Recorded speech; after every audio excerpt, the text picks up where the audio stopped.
Hello, I'm Rebecca Paris, decision strategist and founder of Portolis Inc. Today I'm demoing my latest prototype, a VO2Max simulator. Thank you for setting time aside from your day today to check it out. Two motivations for creating this dashboard are scenario-based mission readiness, namely human performance, and maintaining focus on longevity metrics, not vanity or just getting by.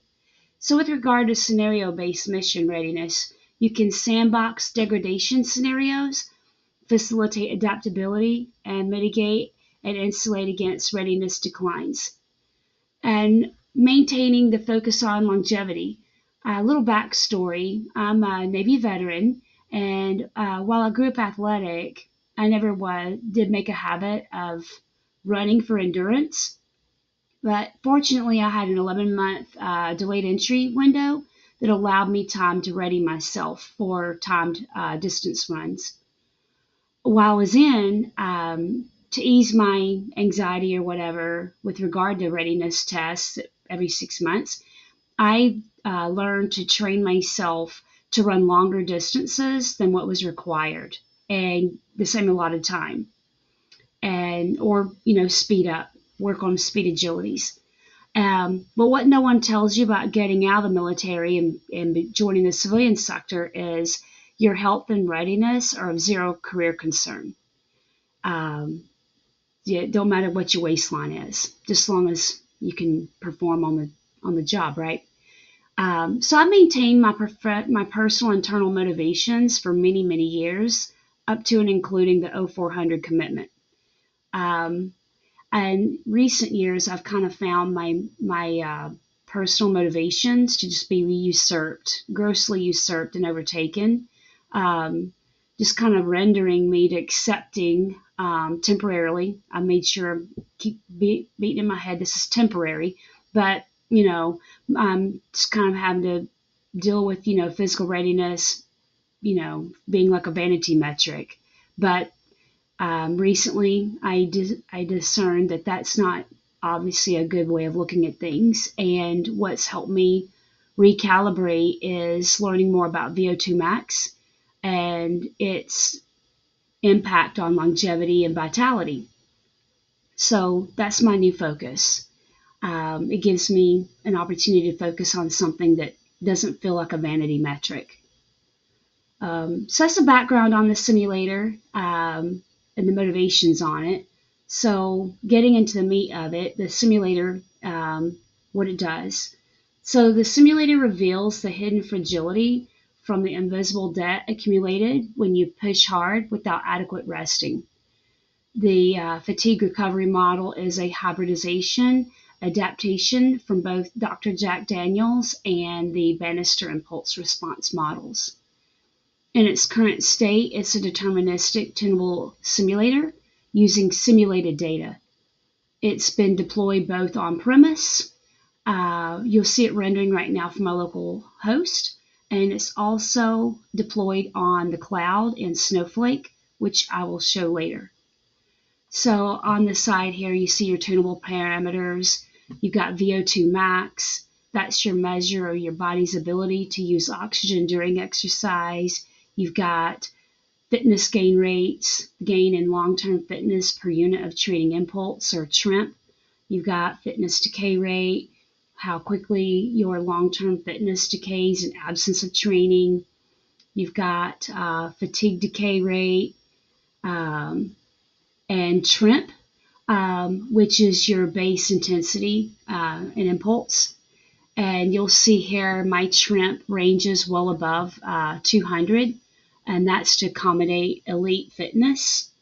A lot of other tools are not going as high as this value. I have a scale up to 250. The differentiators from my simulation draws from my background in operations research and risk. Using that, I created the tunable parameters. It's open source and customizable. It's expandable for research and modder friendly. It offers simulation of both training intensity and pattern. You can see here, in addition to your intensity, You have a pattern selection, wave, ramp, spikes, steady, which I'll show in just a moment. It's web enabled and interactive. A lot of the other tools and competing products and services do not offer that. What you don't see, you won't see it's underlying, is a little infusion of biophysics flavor. My bachelor's is in physics. I took some coursework in biophysics as electives, and drawing from that, I have created a custom recovery multiplier. And the multiplier dynamically adjusts fatigue rate and your recovery capacity, reflecting how quickly fatigue dissipates post-training. The intended goal for this prototype is in the market, competitors can be sports science labs, wearable technology such as Garmin, Whoop, Firstbeat, Apple Watches, and tactical training programs. I see my tool being an enabler, so it would supplement and complement those products and services. The future state, like I said, it is currently on both Snowflake, on the cloud on Snowflake, and local. I'm looking to potentially transition to on-cloud to render, and you'll see why when I cover Snowflake. There's misunderstandings in the shareability from Snowflake. Also, I mentioned that it is currently running on simulated data, so I would like to next phase incorporate live data or data from data sets. And currently it's mostly empirical and some simulation, logistics and stuff, but it is definitely poised for higher expanded footprint in AI, stronger, more robust predictions, optimizations, and personalizations. So getting into the model, just to kind of walk you around a little bit, you have the VO2Max. You have some normalized curves for fitness and fatigue, the training load, and this is where you can pick these patterns. So you'll see right now it's steady. You can change it to wave, and you'll see how the waves will start to show up you got ramp. Kind of ramp up a little bit here, and you've got spikes.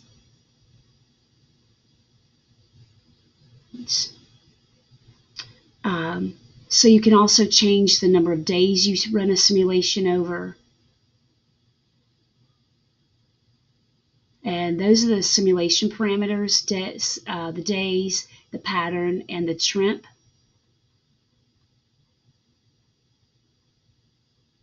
And you also have the model configurations, your game rate, fatigue rate, decay rates, VO2Max. And it initially loads with some default data that you then, adjust it according to like what you're looking to simulate. You can get your changes over time. You can output the data.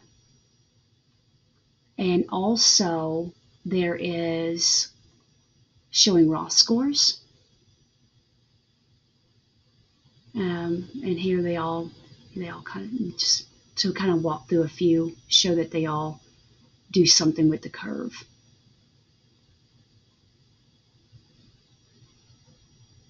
So that's this simulation running from my local host, and momentarily I will show you it has been scaled and deployed to the cloud, but again, there was an issue with sharing. Thank you. See you in the next clip.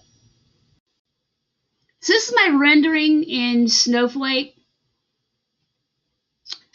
I went with Snowflake and not Streamlit's Community Cloud because it required you to use a public repo, a GitHub repo. So I didn't want my models and all my IP on the web like that. So I understood this to be the other option, to deploy from a private GitHub repo. And you'll see there's a small minor discrepancies in like color and stuff like that because I had made improvements for my local host Streamlit after I discovered that I was not going to be able to share this publicly. Because ideally, in my head, I was going to have this on the cloud and I was going to create a demo user profile that let you yourselves log in to this cloud. And then that way I wouldn't have to demo. I wouldn't have to be there taking up your time at a scheduled time or interrupt any kind of a conference. But the user here, I did this under the understanding that I was going to get this share link here. And you'll see I've just deleted my other attempts. It's just still account admin. Because what happened was when I tried to log in from this, create the user role and then assign users to the role, there was something in the accessing the GitHub. So you could successfully log into this, but then the app.py would not load. It wouldn't render. So I tried even assigning my user full-on grant admin privileges and then log in, and obviously it loaded my Pi, but then that totally defeats the purpose on going this harder route and not the community route, because now you've got, back to totally sharing all my code and everything. So that's why I'm thinking I'm going to try another app like Render. But again, you can see this and it actually, it's functioning. It's scaled to the cloud. I can't render it to other users without compromising IP. And I may have had a little more time before this event. I may have had a little time to dig into my app.py to see if there was some wrapper code I could put on to get my GitHub to allow the app.py to run.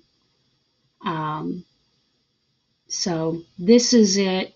Still had the same, export, you still had, the raw score. So you had everything in this one. It was just going to be more demo interaction from you to actually handle the controllers over here yourselves.